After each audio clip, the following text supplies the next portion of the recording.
Pemirsa, korban pencabulan yang dilakukan pengasuh di salah satu pondok pesantren Ogan Ilir, Sumatera Selatan bertambah. Kini sudah 25 korban yang melapor pelecehan hingga pencabulan.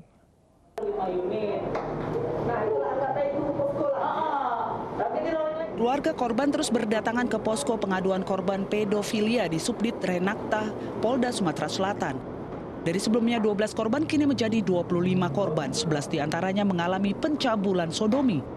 Para santri ini menjadi korban pencabulan dari Junaidi yang merupakan pengasuh di salah satu pondok pesantren di Ogan Ilir. Pelaku sudah melakukan aksi bejatnya sejak setahun terakhir. Banyak 14 anak didampingi oleh orang tuanya melaporkan bahwa anak mereka juga menjadi korban dari perbuatan pelaku. Dan dari korban gitu, sebagian ada yang perbuatan cabul, sebagian sampai kepada tindakan disodomi. Rencananya Polda Sumatera Selatan akan melakukan visum terhadap anak yang menjadi korban sodomi. Guna pengembangan penyidikan, pelaku juga akan diperiksa psikolog Polda Sumatera Selatan. Dari Palembang, Sumatera Selatan, Firdaus, iNews melaporkan. Pesta miras oplosan di Pandeglang, Banten kembali menelan korban jiwa. 3 orang tewas termasuk bocah di bawah umur setelah menenggak minuman bersoda yang bercampur alkohol 70%.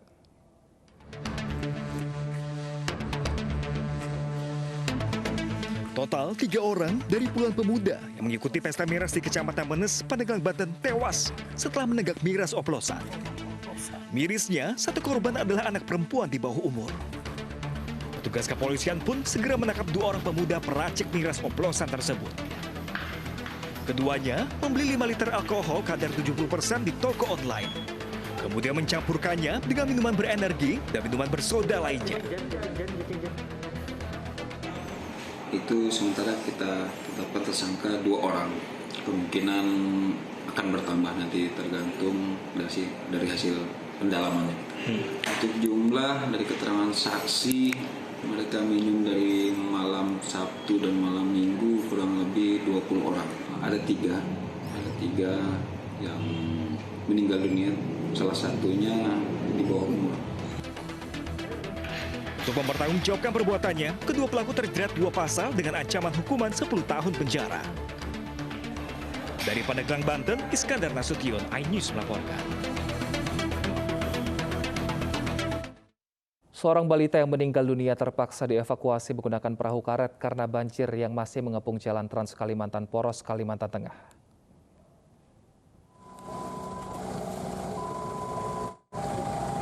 Seorang bayi meninggal di tengah kepungan banjir di Jalan Trans Kalimantan Poros Tengah, Kabupaten Pulang Pisau, Kalimantan Tengah. Banjir yang memutus akses membuat evakuasi berlangsung dramatis. Kakek sang balita harus menggendong jenazah cucunya keluar dari mobil ambulans menuju ke perahu karet untuk dimakamkan. Sebelum meninggal, balita berusia 3 tahun tersebut sempat dirawat di rumah selama 2 hari karena menderita penyakit asma. Rencana akan dimakamkan di mana, Pak?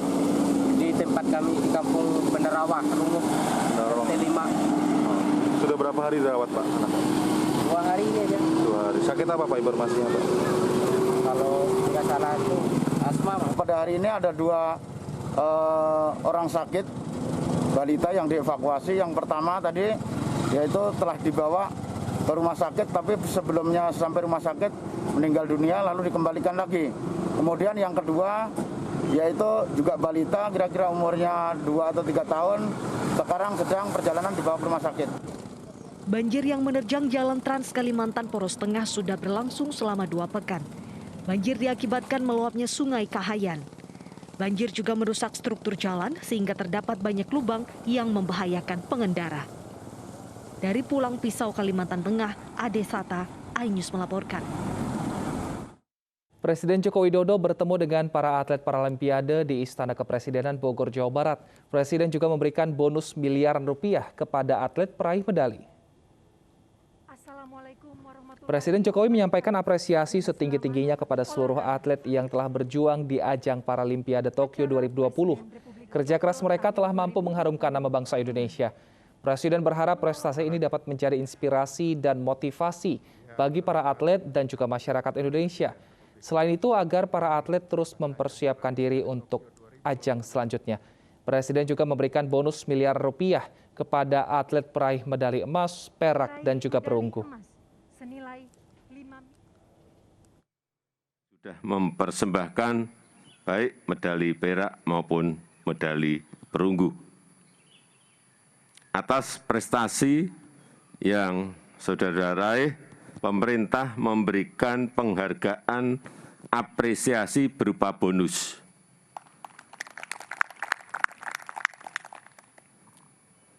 Rp5,5 miliar kepada peraih emas. Rp2,5 miliar kepada peraih medali perak. Rp1,5 miliar kepada peraih medali perunggu. Rumah Sakit Darurat Wisma Atlet Jakarta menjadi tempat isolasi terpusat pasien positif COVID-19. Untuk kesembuhan pasien, selain memberikan obat-obatan dan pendampingan psikologis, kebutuhan gizi para pasien pun perlu diperhatikan. Perlu proses panjang untuk memastikan kualitas makanan di RSDC Wisma Atlet Kemayoran Jakarta memenuhi gizi para pasien. Bukan hanya obat-obatan, kesembuhan dari pasien COVID-19 perlu didukung dengan gizi yang tinggi. Nah, sekarang saya mau mengajak pemirsa untuk melihat proses pengolahan yang panjang dan juga perjalanan yang panjang dari bahan makanan hingga produksi sampai makanan ini siap disajikan kepada para pasien COVID-19.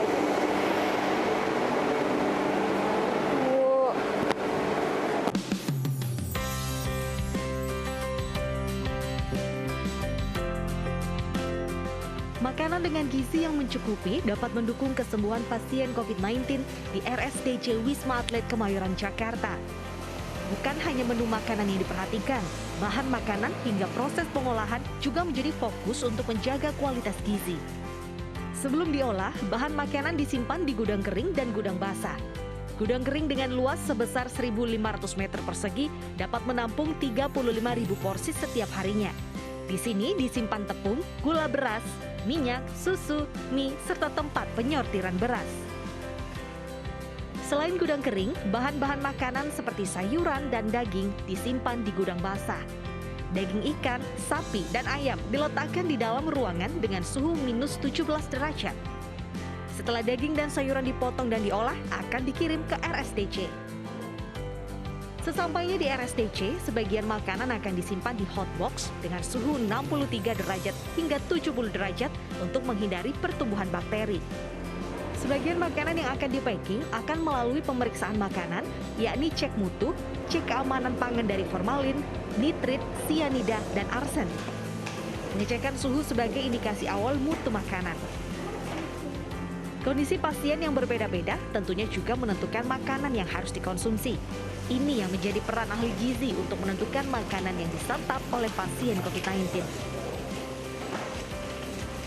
Ini ahli gizi terjun langsung ke pasien, berinteraksi langsung dengan pasien, melakukan screening gizi, asesmen gizi, melakukan penilaian kebutuhan gizinya berapa dan menentukan bagaimana diet yang tepat untuk pasien itu. Kemudian, ahli gizi yang terlibat di dalam penyelenggaraan makanan, ahli gizi melakukan beberapa aktivitas, baik itu pembimbingan, penilaian, pengawasan, maupun terjun langsung mulai dari sejak proses penerimaan bahan baku, proses persiapan, proses penyimpanan, kemudian proses pengolahan atau produksi, hingga pada proses packing dan juga pada proses distribusi. Agar tidak bosan, setiap bulannya ada rotasi menu, di mana menu yang telah dibuat berbeda-beda selama 2-3 bulan satu kali. Udah cukup memuaskan sih, maksudnya dengan variasi makanan dan yang di request udah sesuai sih. Sesuai sayurnya ya? Oke, nggak macam-macam lah. Di RSDC ini pun ada sejumlah relawan yang ikut berkontribusi. Tak sedikit bahkan relawan yang kontak erat dengan pasien COVID-19. kami pakai ABD level 3, jadi benar-benar lengkap. Masker double, harus pakai Google, harus atau face shield, kayak gitu. Nah setelah dari sana pun kita ada namanya dekon atau dekontaminasi, jadi memang disemprot kayak gitu. Dan APD-nya nanti kan langsung dibuang. Nah setelah itu pun langsung harus mandi kayak gitu. Kami pun yang kan pakai kuning, artinya kami juga ke red zone juga, di yellow zone juga. Nah kami pun nggak boleh keluar dari area wisma seperti itu. Jadi tetap nggak kontak sama yang dari luar pun dan yang di dalam pun. Setiap bulan kami ada swab massal. Ahli gizi memiliki peran penting bagi kesembuhan para pasien. Ahli gizi juga memiliki peran untuk memastikan pasien COVID-19 dengan penyakit penyerta tidak mengkonsumsi makanan yang salah. Dari Jakarta, Bunga Cinka, Didit Oktavian, iNews melaporkan. Pemirsa, warteg biasanya dapat dinikmati oleh berbagai kalangan dengan harga yang terjangkau. Namun berbeda dengan warteg Gang Mangga yang biasa disebut dengan warteg Sultan. Dan informasi yang akan hadir ini sekaligus menutup perjumpaan kita di iNews Siang. Mewakili kerabat kerja yang bertugas, kami pamit undur diri. Pemirsa, pandemi ini bisa kita lalui dengan patuh dan disiplin pada protokol kesehatan. Ya pemirsa, kita semua wajib memakai masker karena masker dapat melindungi kita dan orang terdekat dari COVID-19. Gunakan masker secara benar dan ajak keluarga serta orang sekitar melakukan hal serupa. Saya Bernadetta Ginting dan rekan saya Wilson Purba pamit undur diri. Terima kasih dan sampai jumpa.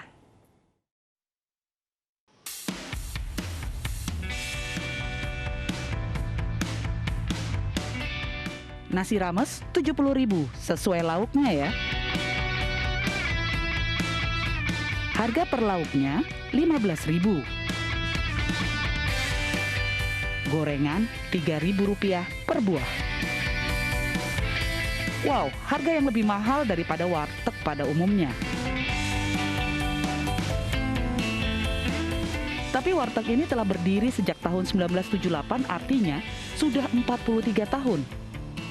Disebut warteg premium, warteg Sultan. Masyarakat yang suka gaul tentu paham lokasinya di mana. Lokasinya di Gang Mangga, Glodok, Jakarta Barat. Pengunjung warteg akan disambut gang sempit yang padat penduduknya. Anak-anak muda yang suka nongkrong malam hari tentu paham dengan warteg ini, karena warteg ini buka 24 jam. 40 jenis makanan dan sayuran khas Indonesia disajikan dalam etalase kaca khas warteg.